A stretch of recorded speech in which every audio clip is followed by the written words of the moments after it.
এবার সমস্যাটা হলো এই রডটা আমি সিইউ নিয়েছি, কপার নিয়েছি, আর এইটা আমি ZnSO4 নিয়েছি। এইখানে কি হবে? তো তোমরা বলে না স্যার কোনো সমস্যা নেই, স্যার CuSO4 হবে প্লাস Zn হয়ে যাবে, ব্যাস গন্ডগোলটা বাকি দিন। এইটা পসিবল, কিন্তু এটা কোনোদিনও পসিবল। Zn Cu কে রিডিউস করতে পারে, কিন্তু Cu কোনোদিনও Zn কে রিডিউস করতে পারে না। তো তোমাকে এখানে দুটো ফেনোমেনা হবে। প্রথমে বাল্বটা গ্লো করলো, কেন করলো সেটাও দেখবো। হঠাৎ করে বাল্বটা যদি গ্লো করলো তারপর আবার বন্ধ হয়ে গেল কেন সেটাও দেখবো। আচ্ছা দেখো ব্যাপারটা কি হচ্ছে।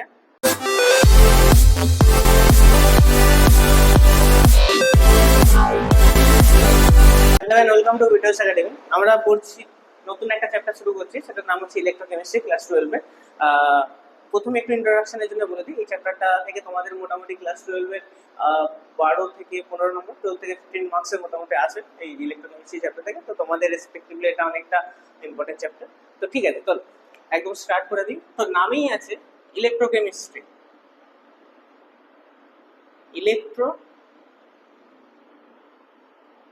কেমিস্ট্রি।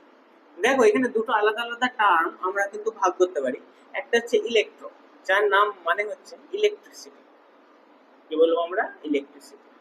আর কেমিস্ট্রি মানে আমরা কেমিস্ট্রিতে কি রিঅ্যাকশন করি, কেমিক্যাল রিঅ্যাকশনস গুলো করি, তাই জন্য এখানে আমরা বলবো কেমিক্যাল রিঅ্যাকশনস। ঠিক, কেমিক্যাল রিঅ্যাকশন। তাহলে ইলেকট্রিসিটি আর কেমিক্যাল রিঅ্যাকশন দুটোকে মিলিয়ে এসেছে ইলেকট্রোকেমিস্ট্রি। ঠিক আছে, তার মানে এখানে দুটো কন্ডিশন হতে পারে। ফার্স্ট কন্ডিশন, হয় আমরা ইলেকট্রিসিটি থেকে কেমিক্যাল রিঅ্যাকশন করছি,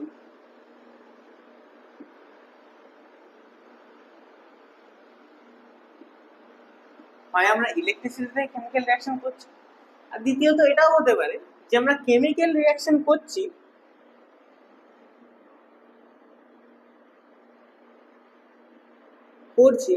সেখান থেকে আমাদের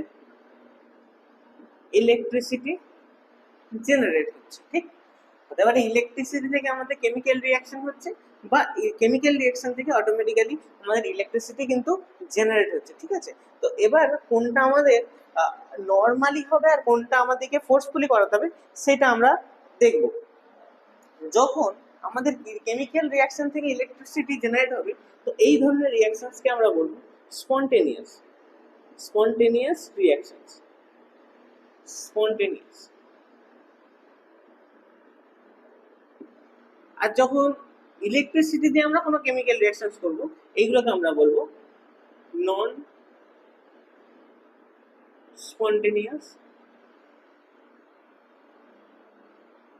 রিঅ্যাকশনস। আচ্ছা, এবার যখন কথাটা টার্মটা এলো স্পন্টেনিয়াস আর নন স্পন্টেনিয়াস, তো এই স্পন্টেনিয়াস মানেটা কি হবে আর এই নন স্পন্টেনিয়াস মানেটাই কি হবে? তাহলে স্পন্টেনিয়াস মানে কি হবে আর নন স্পন্টেনিয়াস মানে কি হবে? দেখো, কোন একটা জিনিস যেটা অটোমেটিক্যালি নিজে নিজে আপনি হয়ে যাবে সেটাকে আমরা বলবো স্পন্টেনিয়াস রিঅ্যাকশনস। আর যেইটা রিঅ্যাকশনসটা অটোমেটিক্যালি হতে চাইবে না সেই টাইপের রিঅ্যাকশনস গুলো, মানে তাকে আমরা থেকে ফোর্সফুলি রিঅ্যাক্ট করাতে হবে, সেই টাইপের রিঅ্যাকশনস গুলোকে আমরা বলবো নন স্পন্টেনিয়াস রিঅ্যাকশন। এবার ধরো তোমাদেরকে একটা গল্পের মাধ্যমে যদি বোঝানো যায়, তাহলে আমি এরকম একটা বলতে পারি। ধরো তোমরা পড়াশোনা করছো, তো তো তোমাদের ধরো ক্লাসে এমন কিছু কিছু স্টুডেন্ট থাকে যারা অটোমেটিক্যালি নিজে নিজেই পড়ে, তাদেরকে বলতে হয় না যে তুমি পড়ো, কোনোভাবেই কিছু বলতে হয় না। তারা জানে নিজের কাজ আমাকে করতে হবে, নিজের কাজ নিজেরা ঠিক ঠিক টাইমে করবে। তো সেই সব ছাত্রদেরকে আমরা বলবো স্পন্টেনিয়াস রিঅ্যাকশন, যাদেরকে কোনো কিছু ফোর্স আমাদেরকে অ্যাপ্লাই করতে হয় না, অটোমেটিক্যালি তারা নিজের কাজটা নিজেরা করে নেয়, তাদেরকে আমরা বলবো স্পন্টেনিয়াস রিঅ্যাকশন। এবং কিছু কিছু ছেলেরা এরকমও থাকে যাদের বাবা মা তার দিকে বলে যে তাড়াতাড়ি পড়ে, নাহলে ভালো রেজাল্ট হবে না, নাহলে চাকরি পাবি না, আমাদেরকে দেখতে পাবি না, এরকম করে হেন তেন করে বলে তোকে ফোন গিফট করবো, ভালো রেজাল্ট করে তোকে হাই সোনার চেন দেবো, হাই তোকে এই করে বেরোবো, তোকে হাই বিদেশে পাঠিয়ে দেবো, অনেক কিছু হেনা তেনা জিনিস দিতে হয় তবে যে তারা পড়াশোনা করে। মানে আমাকে একটা আলাদা করে ফোর্স অ্যাপ্লাই করতেছে তাদেরকে পড়াশোনা করানোর জন্য। ঠিক, তো এই টাইপের রিঅ্যাকশন যেখানে আমাদের আলাদা কোনো একটা ফোর্স অ্যাপ্লাই করতে হবে কোনো একটা কেমিক্যাল রিঅ্যাকশন হওয়ার জন্য, এবং সেই টাইপের রিঅ্যাকশনস গুলোকে আমরা বলবো নন স্পন্টেনিয়াস রিঅ্যাকশন। যদি আমি বাই ডেফিনেশন যাই, তাহলে স্পন্টেনিয়াস আমরা লিখবো যে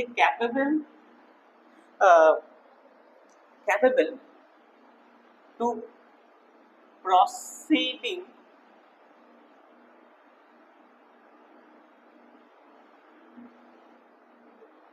automatically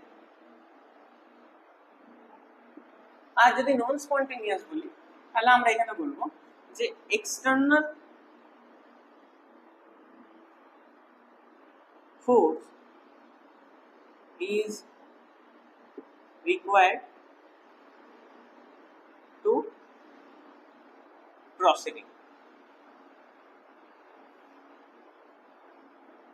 ঠিক, একটাতে আমাদেরকে কোনো অটোমেটিক্যালি আমাদের হচ্ছে প্রসেসিংটা, আর একটা হচ্ছে আমাকে একটা এক্সটার্নাল ফোর্স অ্যাপ্লাই করতে হচ্ছে প্রসেসিং এর জন্য। তাহলে এইসব জিনিসগুলোকে আমরা বলবো spontaneous and non spontaneous reactions.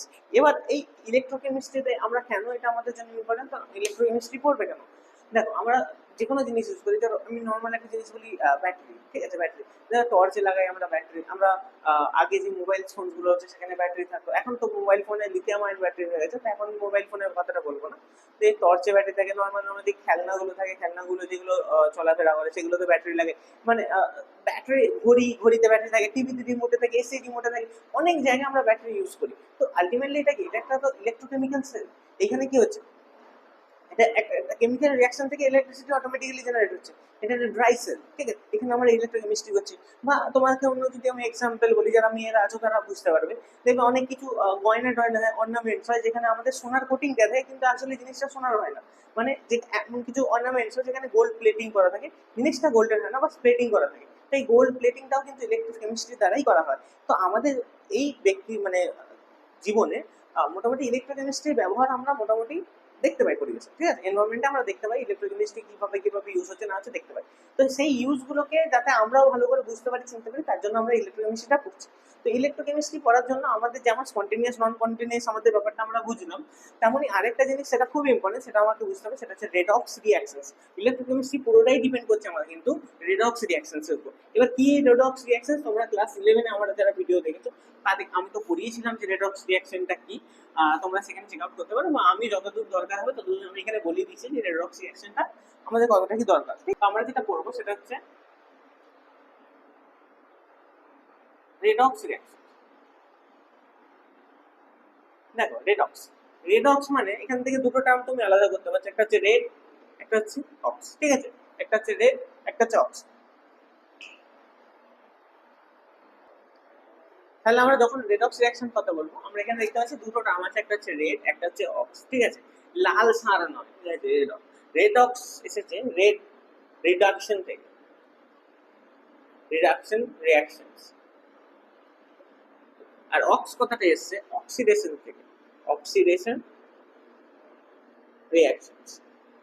তার মানে কোনো একটা এমন রিঅ্যাকশন যেখানে রিডাকশনও হচ্ছে আবার সাইমেন্টেনিয়াসলি অক্সিডেশন হচ্ছে, দুটো জিনিস যখন সাইমেন্টেনিয়াসলি কোনো একটা রিঅ্যাকশনস এর মধ্যে পাওয়া যায়, সেই টাইপের রিঅ্যাকশনস গুলোকে আমরা বলি রেডক্স রিঅ্যাকশনস, ঠিক আছে। যদি আমি পাই একটু কোনো এক্সাম্পল দিতে চাই, তাহলে আমি বলবো যদি Zn একটা ধরো সলিড আছে, প্লাস আমাদের ধরো CuSO4 আছে, ঠিক, এখান থেকে যদি আমরা রিঅ্যাকশন করাই তাহলে এখানে যেটা ফর্ম হবে সেটা হবে ZnSO4। আচ্ছা, এটা এটা অ্যাকুয়াস ছিল, এবার এটা তখন অ্যাকুয়াস হয়ে যাবে এবং Cu সলিড হয়ে যাবে।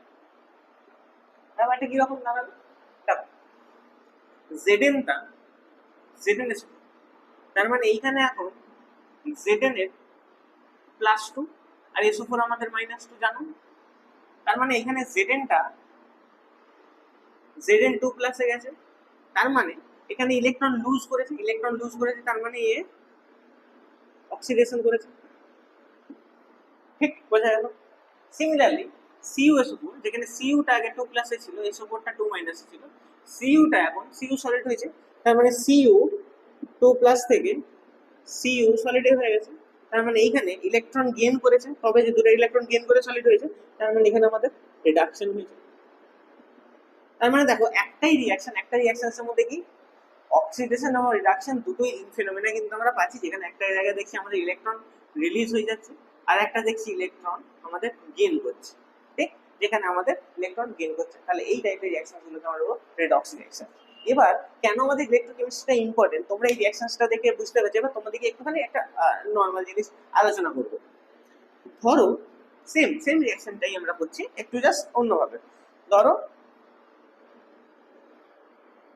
আমাদের কাছে একটা বিকার আছে, ঠিক, একটা বিকার আছে, এই বিকারেতে আমাদের কাছে একটা সলিউশন আছে, সলিউশনটা হচ্ছে CuSO4 আর একটা রড আমি নিয়েছি এর মধ্যে, রডটা হচ্ছে জিঙ্কের রড, ঠিক? তো তোমাদের নর্মাল ধারণা যে জিঙ্কটা এখানে তো আছে, তো জিঙ্কটা রিয়াকশন করবে CuSO4 এর সাথে, দিয়ে আস্তে আস্তে এইটা কমে যাবে, দিয়ে ZnSO4 তৈরি হবে, আর এদিকে সিইউটা সলিডে পরিণত হবে। সিইউটা আস্তে আস্তে এখানে ডিপোজিট করা শুরু করবে, জেডেনটা 2+ হয়ে এখানে আস্তে আস্তে বেরোতে শুরু করবে। তোমাদের এটা বেসিক ধারণা আছে, ঠিক? এখানে রিয়াকশন থেকে আমরা ধরতে পারছি, বাট জাস্ট আমি জিনিসটাকে এবার একটুখানি ঘুরিয়ে দেবো। সেম বিকার আছে, সলিউশন আছে, একটা রডও আছে।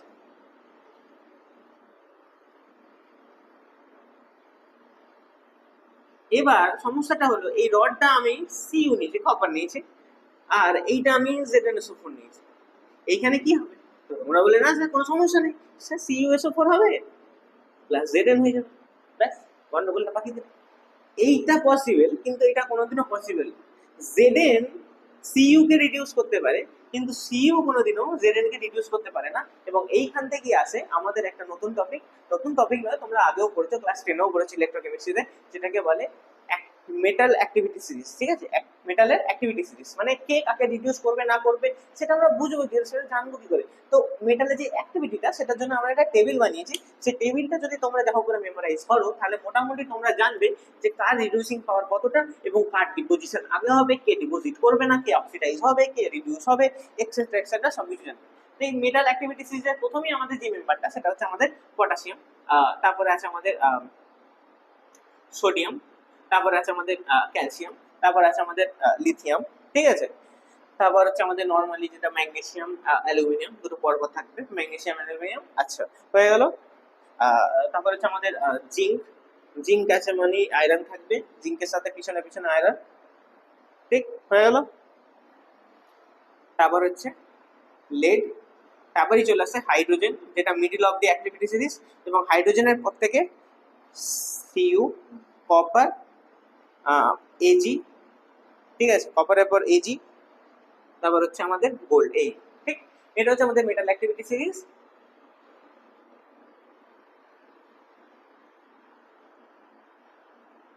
রিঅ্যাক্টিভিটি, একটা জিনিস মনে রাখবে, যারা উপরের দিকে আছে তারা বড় লোক, যারা নিচের দিকে আছে তারা গরিব লোক। এরা যারা বেশি উপরের দিকে আছে তাদের কাছে ইলেকট্রনসে ভর্তি, তারা ইলেকট্রন রিচ পিপলস। যারা নিচের দিকে আছে তারা ইলেকট্রন ডেফিশিয়েন্ট পিপল। তো যাদের কাছে ইলেকট্রন আছে তারা নর্মালি কি করে, ইলেকট্রন দিয়ে দেবো, কোনো সমস্যা নেই। এদের কাছে ইলেকট্রন আছে, যদি এর সাথে অন্য কারোর সাথে ঝগড়া ঝামেলা, ইলেকট্রন দিয়ে দেবে। কিন্তু এর কাছে ইলেকট্রন নেই, এই কোনোদিন একটা ইলেকট্রন দিতে পারবে। তার মানে যারা উপরে আছে তারা সবসময় নিচের গুলোকে রিডিউস করবে। আর এই অপোজিটটাও যদি আমি বলি, যারা নিচে আছে তারা উপরের গুলোকে অক্সিডাইজ করবে, ঠিক? মানে ধরো এখানে একটা কম্প্যারিজনের ব্যাপার ছিল, ধরো তোমার রিঅ্যাকশনে পটাশিয়াম আছে আর জিঙ্ক আছে, ঠিক? তাহলে পটাশিয়াম আর জিঙ্কের মধ্যে পটাশিয়াম উপরে, তাহলে এখানে পটাশিয়াম জিঙ্ককে কিন্তু রিডিউস করে দিতে পারবে, কিন্তু জিঙ্ক পটাশিয়ামকে রিডিউস করতে পারবে না, ঠিক আছে? এখানে যে কোনো একদিক দিয়েই কিন্তু ফলো হয়। কি বললাম? পটাশিয়াম জিঙ্ককে রিডিউস করতে পারবে, জিঙ্ক কিন্তু পটাশিয়ামকে রিডিউস করতে পারবে না। উপরে যেগুলো আছে তারা হচ্ছে মোস্ট রিঅ্যাক্টিভ, নিচে যেগুলো আছে সেগুলো হচ্ছে লিস্ট রিঅ্যাক্টিভ, ঠিক? মানে যারা উপরে আছে তারা নিচেদেরকে রিডিউস করবে, যারা নিচে আছে তারা উপরের জনকে অক্সিডাইজ করবে, ঠিক আছে? তাহলে নিচের দিক দিয়ে এলে এরা হচ্ছে রিডিউস করবে, আর উপরের যারা আছে তারা উপরের জনকে অক্সিডাইজ করবে, বোঝা গেল? এটা হচ্ছে মেটাল অ্যাক্টিভিটিস। এবং যদি এখানে যাই, দেখো জিঙ্ক আছে আর কপার আছে, তো যখন জিঙ্ক সলিড ছিল সিইউ, তো জিঙ্ক এখানে, দেখো জিঙ্ক এখানে আছে আর সিইউ এখানে আছে, তো জিঙ্ক কিন্তু কপারকে রিডিউস করে দিতে পারে। তার মানে কি, জিঙ্ক দুটো ইলেকট্রন ছেড়ে দিল, কপারকে রিডিউস করে দিল। কিন্তু অপোজিটে যখন কপার সলিড ছিল, জিঙ্ক এসে বলছিল মানে কপার, তো এখন কপার কিন্তু জিঙ্ককে রিডিউস করতে পারবে না, ঠিক আছে? এখন যদি জেডেন তৈরি হতে হয়, তার মানে একে দুটো ইলেকট্রন গেইন করতে হবে, জেডেন এখানে Zn2+ আছে, Zn2+ থেকে যদি Zn হতে হয় মানে দুটো ইলেকট্রন গেইন করে যেতে হবে। যদি দুটো ইলেকট্রন গেইন করে যেতে হয় তাহলে তো আমাকে রিডিউস হতেই হবে। তো কপারের অত ক্যাপাসিটি নেই যে Zn কে রিডিউস হয়ে, Zn একে রিডিউস করতে পারে এ উপরে। মনে থাকবে ব্যাপারটা। এটাই ছিল আমাদের মেন্টালের অ্যাক্টিভিটি সিরিজ, ঠিক আছে? বোঝা গেল? এই জিনিসগুলো কিন্তু তোমাদেরকে মনে রাখতে হবে। যদি এতদূর তোমাদের মোটামুটি বোঝা হয়ে থাকে তাহলে আস্তে আস্তে আমরা একটু একটু আগাবো। আচ্ছা, এবার ইলেকট্রোকেমিস্ট্রিতে যেটা আমাদের মেনলি লাগবে, যেহেতু আমরা কেমিক্যাল এনার্জি এবং ইলেকট্রিক্যাল এনার্জি কথা বলছি, তখন আমাদের কোন দিকে অ্যানোড কোন দিকে ক্যাথোড, ঠিক আছে, একটা ইলেকট্রোকেমিক্যাল সেল, এইরকম কি যে জিনিস হয় যেগুলো তোমরা ক্লাস 10-এ একটু একটু পড়েছিলে, জাস্ট আমি একটু রিক্যাপ করে দিই, জাস্ট তাতে মনে থাকবে যে কিভাবে আমরা অ্যানোড ডিসাইড করি, কিভাবে আমরা ক্যাথোড ডিসাইড করি। আমি তোমাদেরকে নর্মাল একটা এক্সাম্পল দেবো, সেটা হচ্ছে আমাদের ইলেকট্রোপ্লেটিং এর। জাস্ট রিক্যাপ করাচ্ছি। ইলেকট্রোপ্লেটিং যখন করতে, তখন আশা করি তোমাদের মনে আছে একটা বড় বিকার নিতে, ঠিক, একটা বড় বিকার নিতে, এইখানে একটা ইলেকট্রোলাইট নেওয়া হতো, কোন একটা ইলেকট্রোলাইট, ডিপেন্ড করছে আমাদের কি আমাদের মেটালটা আছে। এইখানে আমরা মেটালটা নিতাম, যেই মেটালের ইলেকট্রোপ্লেটিং হবে, মানে ধরো লোহার উপর আমি সোনার ইলেকট্রোপ্লেটিং করব, তো যার ইলেকট্রোপ্লেটিং হবে তার সেই মেটালটাকে আমি এদিকে নিতাম, ঠিক আছে? আর যার উপর ইলেকট্রোপ্লেটিং হবে, ধরো কোনো একটা অবজেক্ট, সেই অবজেক্টটাকে আমরা এদিকে নিতাম। ধরো এরকম একটা অবজেক্ট আছে চুরির মতো,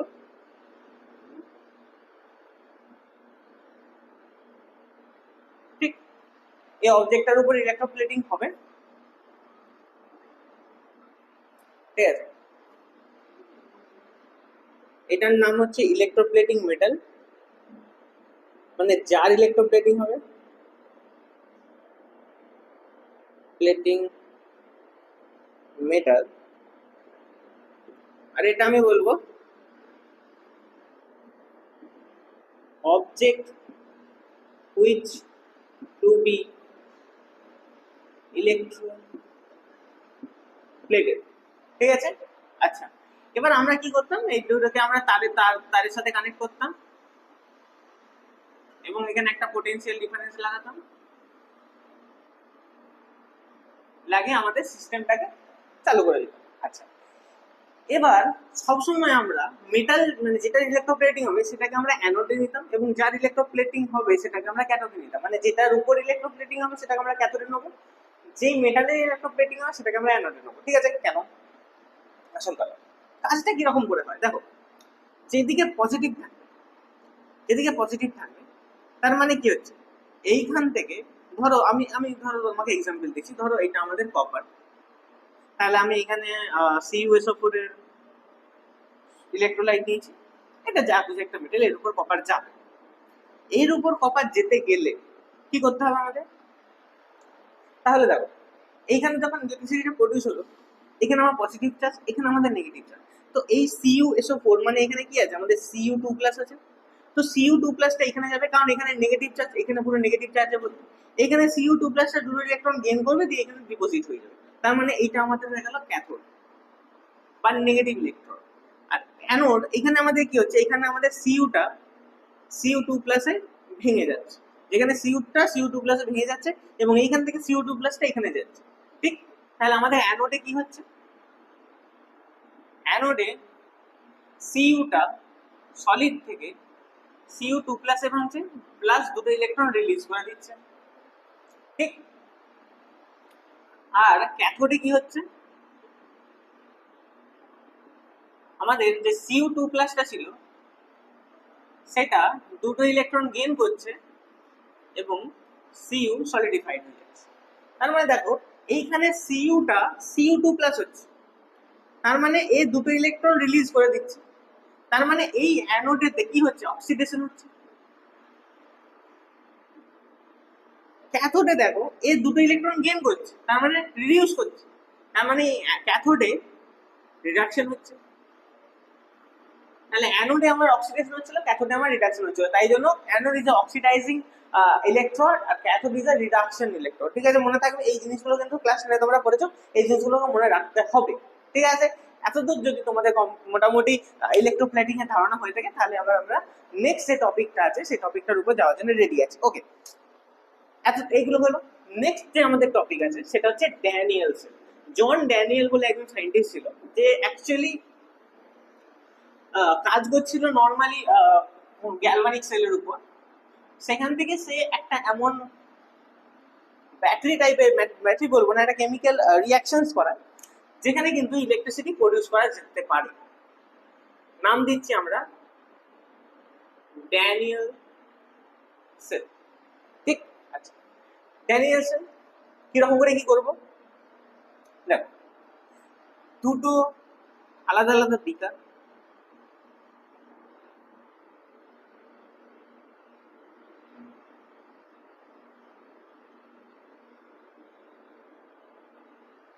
দুটো আলাদা আলাদা বিকার। একদিকে কি করলাম, জেডেন এর একটা ইলেকট্রন নিলাম, জেডেন। একদিকে কি করলাম,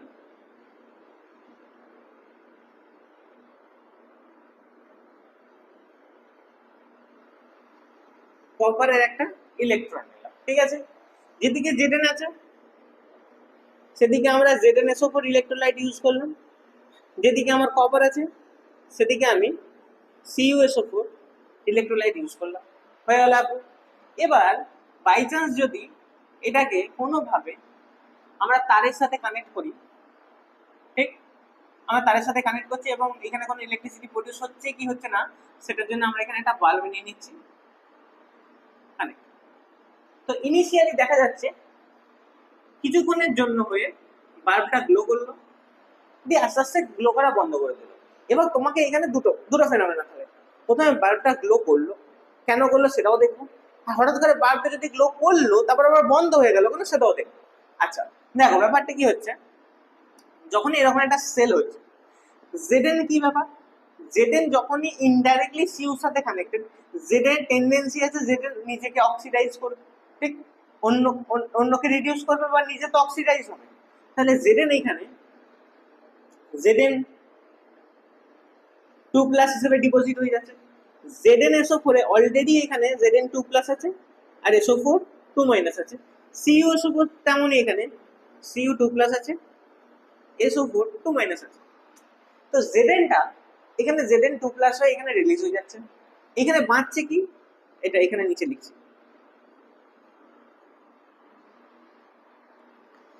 এখানে বাঁচছে কি, দুটো করে ইলেকট্রন ছেড়ে দিচ্ছে, তো ইলেকট্রন গুলো এখানে বেঁচে যাচ্ছে। এবার যখনই ইলেকট্রন দেখছে যে আমার কাছে একটা ফ্লো আছে এবং ফ্লোর ওদিকে আমার কপার ওয়েট করছে যে নিজেকে রিডিউস হতে চাইছে, তো সঙ্গে সঙ্গে এই ইলেকট্রন গুলো এই দিক দিয়ে পৌঁছে যাবে এখানে পৌঁছে গেল। এখন ইলেকট্রন গুলো এখানে পৌঁছে গেছে যে এইগুলো যেটা রিলিজ করেছিল। এই কপারটা, এই Cu2+টা এই ইলেকট্রন গুলোকে দেখছে আমি তো রিডিউস হতে চাইছি, ইলেকট্রন তো কাছে এসে গেছে, তখন এই Cu2+টা এই দুটো ইলেকট্রনকে একসেপ্ট করছে এবং এইখানে যে ডিপোজিট হয়ে যাচ্ছে Cu2+ হয়ে। ঠিক আছে, তাহলে এইখানে আমাদের কি হচ্ছে, এটা যদি আমি 1 নম্বর বলি আর এটাকে যদি আমি 2 নম্বর বিকার বলি, দেখো 1 নম্বর বিকারে Zn যে সলিডটা ছিল সেখান থেকে Zn2+ হচ্ছে, প্লাস দুটো ইলেকট্রন বেরিয়ে যাচ্ছে। এই দুটো ইলেকট্রন এই তারের মাধ্যম দিয়ে পৌঁছে যাচ্ছে এইখানে, পৌঁছে গিয়ে এইখানে আমাদের যেটা সলিড Cu2+ ছিল, সলিড যেটা অ্যাকোয়াসে ছিল, সেইটা দুটো ইলেকট্রন গেন করে Cu সলিড হয়ে এখানে ডিপোজিট হয়ে যাচ্ছে। আস্তে আস্তে দেখা যাচ্ছে এই Zn এর যে রডটা আস্তে আস্তে আস্তে আস্তে পাতলা হয়ে যাচ্ছে এবং এই Cu রডটা আস্তে আস্তে মোটা হয়ে যাচ্ছে। এরই পরিপ্রেক্ষিতে এখানে কি হচ্ছে, একটা ইলেকট্রনসের ফ্লো দেখা যাচ্ছে, যেটা এইখান থেকে এদিকে আমাদের ফ্লো করছে, এটা আমাদের ইলেকট্রন ফ্লো হচ্ছে। আর আমরা জানি ইলেকট্রন যেদিকে ফ্লো হয় ঠিক তার অপোজিট দিক দিয়ে আমাদের কারেন্ট ফ্লো হচ্ছে, তাহলে কারেন্ট আমাদের এই দিক দিয়ে ফ্লো হচ্ছে, আই। বোঝা গেল? তো এই কারণে ইলেকট্রিসিটি বাল্বটা জ্বলছিল কেন বোঝা গেল। এবার হঠাৎ করে বন্ধ কেন হয়ে গেল, কি রিজন হতে পারে দেখো খুব ভালো করে। SO4 2- Zn2+, আমি যদি বলি এটা 1:1 রেশিওতে ছিল। এখন এখানে Zn এর কনসেন্ট্রেশন প্রচুর বেড়ে যাচ্ছে, তো Zn এর রেশিওটা খুবই হাইলি বেড়েই যাচ্ছে। এখানে SO4 এর রেশিও কিন্তু বাড়ছে না, কনস্ট্যান্ট থাকছে, প্রথম কথা। দ্বিতীয় কথা, এইখানে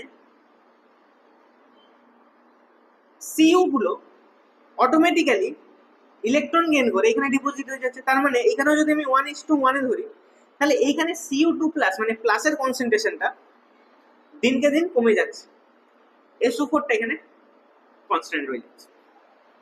এইখানে ইলেকট্রো পজিটিভ এলিমেন্টস মানে ক্যাটায়ন্স কমে যাচ্ছে, এখানে ক্যাটায়ন্স বেড়ে যাচ্ছে। তো হিসাব মতো এইখানে অ্যানায়ন্স, এখানে আমি বলতে পারি রিলেটিভলি এখানে ক্যাটায়ন্স বাড়ছে, আর যেহেতু এখানে ক্যাটায়ন্স কমে যাচ্ছে তাই জন্য আমি বলতে পারি যে অ্যানায়ন্সের রেশিওটা বেড়ে যাচ্ছে। তো যখন এখানে ক্যাটায়ন্স এর অ্যানায়ন্স এদিকে ক্যাটায়ন একদিকে হয়ে যাচ্ছে, ক্যাটায়ন একদিকে প্লাস চার্জ বেশি হচ্ছে, একদিকে মাইনাস চার্জ বেশি হচ্ছে। এবার যখন এখানে প্লাস চার্জ বেশি হয়ে যাচ্ছে, তো জেডেন যখন আবার ইলেকট্রন রিলিজ করছে, তখন এই ক্যাটায়ন্স গুলো এই ইলেকট্রন গুলো দিতে চাইছে না, বলছে আমাদের কাছেই নেগেটিভ চার্জ নেই, তুমি ওদিকে পাঠিয়ে দিচ্ছ নেগেটিভ চার্জ গুলোকে, দরকার নেই, আমাদের লাগবে এখন নেগেটিভ চার্জ। এবার এই নেগেটিভ চার্জগুলো ওদিকে আর যেতে পারছে না, তো এখানে যদি যেতে না পারে এখানে রিডিউস হতে পারছে না, রিডিউস না হতে পারলে জমা হতে পারছে না, আর যদি ইলেকট্রন ফ্লো আটকে যায় তো কারেন্টও প্রডিউস হতে পারছে না। তার জন্য প্রথমে কিছুটা হলেও জ্বললো, যখন আমাদের রেশিওটা এরকম ডিসব্যালেন্স হয়ে গেল তখন এখানে বাল্বটা জ্বলা বন্ধ হয়ে গেল। এবার এটা সলিউশন কি? তার মানে তুমি একটা জিনিস দেখছো, দেখো কখনো যদি ইলেকট্রিক সার্কিট হয় তো মোটামুটি ধরো এই দিক দিয়ে ফ্লো হচ্ছে, একটা ধরো বাল্ব জ্বলছে, মানে একটা কমপ্লিট এই দিক দিয়ে ফ্লো হচ্ছে হচ্ছে হচ্ছে হচ্ছে হচ্ছে হচ্ছে হচ্ছে হচ্ছে একটা কমপ্লিট সার্কিট হয়। এইখানে সার্কিটটা এই দিক দিয়ে ইলেকট্রন ফ্লো হচ্ছে হচ্ছে হচ্ছে হচ্ছে হচ্ছে রয়ে যাচ্ছে, ব্যাকে আর যাচ্ছে না। তার মানে এখানে এনে আমাকে সার্কিটটা কমপ্লিট করতে হবে, মোদ্দা কথা এইটা, তাহলে হয়তো কিছু একটা হতে পারে। এখানে ইন্ট্রোডিউস হচ্ছে একটা নতুন কি বলবো, একটা নতুন মেশিন, মেশিন বলবো না, একটা নতুন কোনো একটা সাবস্ট্যান্স যেটা এইখানে লাগালে এটার ইলেকট্রিক কানেক্টিভিটিটা কমপ্লিট করবে। তার নাম হচ্ছে সল্ট ব্রিজ, তার নাম হচ্ছে সল্ট ব্রিজ। দেখতে কেমন? কিছুই না, নর্মালি একটা ব্রিজের মতন।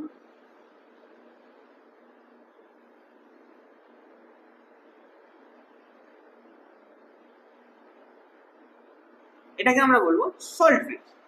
এইখানে কে আছে? সল্ট ব্রিজে আমরা কেসিএল বা এনএসিএল টাইপের এলিমেন্ট রেখে থাকি, আমি কেসিএলটা নিয়ে এক্সাম দিতে চাই। আর যাতে এই কেসিএলটা ভালো করে দুদিকে যেতে পারে, যাতে এর কানেক্টিভিটিটা ভালো হয়, তার জন্য আমরা একটা জেল ইউজ করি, যে জেলটার নাম হচ্ছে আগার আগার। জেলের কাজটা কি? এই কেসিএলটাকে দুদিকে ঠিকঠাক করে নিয়ে যাওয়া নিয়ে আসা, আর কিছু কাজ নেই কিন্তু এই জেলটা, ওই জেলটা ওই জন্যই ইউজ করা। ঠিক বোঝা গেল? আচ্ছা, এবার তাহলে এখানে কেসিএল আছে মানে কে প্লাস আছে, সিএল মাইনাস আছে, কে প্লাস সিএল মাইনাস। এবার যেহেতু এখানে ক্যাটায়ন্স বেড়ে যাচ্ছে তো সিএল মাইনাস গুলো এখানে চলে আসছে, আর যেহেতু এখানে অ্যানায়ন্স রেশিওটা বেড়ে যাচ্ছে তো কে প্লাস গুলো এইদিকে চলে আসছে। হচ্ছে এটা কি এইভাবে, যখন এরকম করে একটা কানেক্টিভিটির মধ্যে এরকম একটা আরেকটা কানেক্টিভিটি জুড়লো, যেখানে আমাদের এদের অ্যানায়ন্স গুলোকে একটা ক্যাটায়ন এসে স্টেবিলাইজ করছে, আর এদের এক্সট্রা ক্যাটায়ন গুলোকে একটা অ্যানায়ন এসে এক্সট্রা স্টেবিলাইজ করছে, তখন জিনিসটা এরকম আবার ইলেকট্রন গুলো ফ্লো হওয়া শুরু করলো, হতে হতে হতে হতে মানে এইরকম একটা আলাদা একটা কানেক্টিভিটি হয়ে গেল। দেখো এখন এই দিক দিয়ে ফ্লো হচ্ছে ইলেকট্রন, হতে হতে হতে হতে দেখা দিয়ে আবার এলো আবার এলো, আলটিমেটলি তো মাইনাস চার্জ। এখানে তো এলো, এখানে তো মাইনাসটা আসছে, মাইনাসটা তো এদিকে আসে, প্লাস গুলো এদিকে যাচ্ছে, তার মানে কি এখান দিয়ে আমার ইলেকট্রনটা ফ্লো হতে পারছে। এবার তাহলে কারেন্ট আমার এদিক দিয়ে এদিক দিয়ে এদিক দিয়ে এদিক দিয়ে ফ্লো হতে পারছে। এবার এই সেলেতে আমি কোনটাকে অ্যানোড বলবো আর কোনটাকে ক্যাথোড বলবো? দেখো এইখানে আমাদের অক্সিডেশন হচ্ছে, দেখো এখানে আমাদের অক্সিডেশন হচ্ছে, তা অক্সিডেশন যেই রডে হয় সেটাকে আমরা কি বলি? অ্যানোড। তাহলে এটা আমাদের পজিটিভলি চার্জ অ্যানোড, আর যেখানে রিডিউস হচ্ছে সেটাকে আমরা বলবো ক্যাথোড।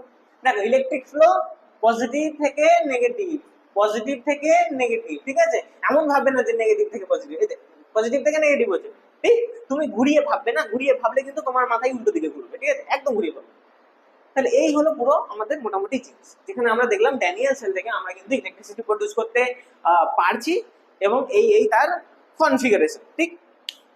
আচ্ছা, এবার সমস্যাটা হলো এটা তো আমাদের ড্যানিয়েল সেল হয়ে গেল, ধরো এখন ইলেকট্রিসিটিটা এদিকে প্রডিউস হচ্ছিল, এবার আমি কি করলাম, এইখানে একটা আলাদা পোটেনশিয়াল লাগালাম, যেই পোটেনশিয়ালটা একটা পোটেনশিয়াল লাগালাম, এটা একটা আমার আলাদা পোটেনশিয়াল।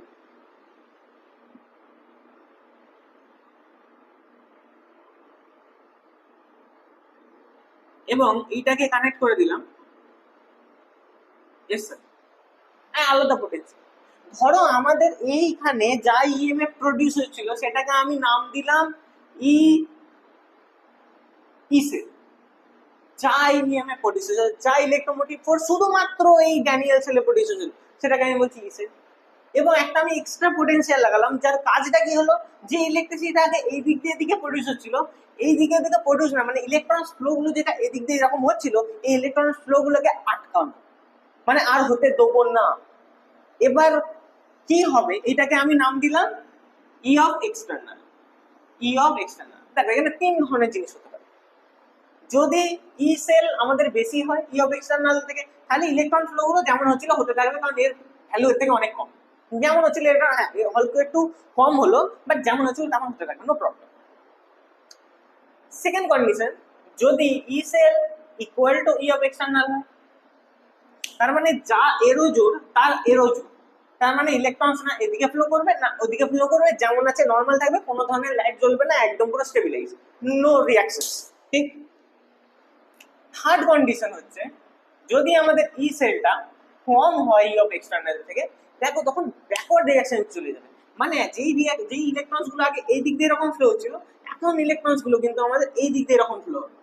তো হিসাব মতো যদি তাই হয়, যেখানে আগে কপার ডিপোজিট হচ্ছিল এখন কপার গুলো আস্তে আস্তে আস্তে আস্তে Cu2+ হয়ে এখানে জেডেন আমার ডিপোজিট হওয়া শুরু করবে, মানে এখন এইখানে অক্সিডেশন শুরু হয়ে যাবে আর এইখানে আমাদের রিডাকশন শুরু হয়ে যাবে, যদি আমার ই অফ এক্সটার্নাল বেশি হয় ই সেলের থেকে, হ্যাঁ কি না? ঠিক, তখন এটা অ্যানোড হিসাবে বিহেভ করবে, তখন এটা ক্যাথোড হিসাবে বিহেভ করবে। ঠিক, তো যেই টাইমে আমাদের ই অফ এক্সটার্নালটা বেশি হবে ই সেলের থেকে, সেই টপ সেলগুলোকে আমরা বলবো ইলেকট্রোলাইটিক সেল। কি বলবো আমরা? Electrolytic sell. আর নর্মালি যদি আমাদের ই সেলটা নর্মাল এরকম থাকে, কোনো ধরনের ই অফ এক্সটার্নাল থাকে না, বা আমাদের ই সেলটা ই অফ এক্সটার্নাল থেকে বেশি থাকে, তখন আমরা সেগুলোকে বলবো ইলেকট্রোকেমিক্যাল। ঠিক, তাহলে ড্যানিয়েল সেলের এই জিনিসগুলো কিন্তু তোমাদেরকে মনে রাখতে হবে। ঠিক, ওকে ওকে, তাহলে আমাদের মোটামুটি যা পড়ানো হলো এইগুলি তোমরা এখন পর্যন্ত পড়বে। আমরা যে নেক্সট ক্লাস হবে সেই এই যে ড্যানিয়েল সেল বললাম বা গ্যালভানিক সেল বললাম বা ইলেকট্রোলাইটিক সেল বললাম, এতে আরো যে ডেসক্রিপশনে আরো ডিটেলসে জিনিসপত্র আমরা নেক্সট ক্লাসে জানবো। এই ক্লাস পর্যন্ত এতটা পর্যন্ত থাকলো, এগুলো তোমরা ভালো করে বলবে। দেখা হবে নেক্সট ভিডিওতে, ততক্ষণের জন্য থ্যাংক ইউ, ভালো করে পড়াশোনা করো।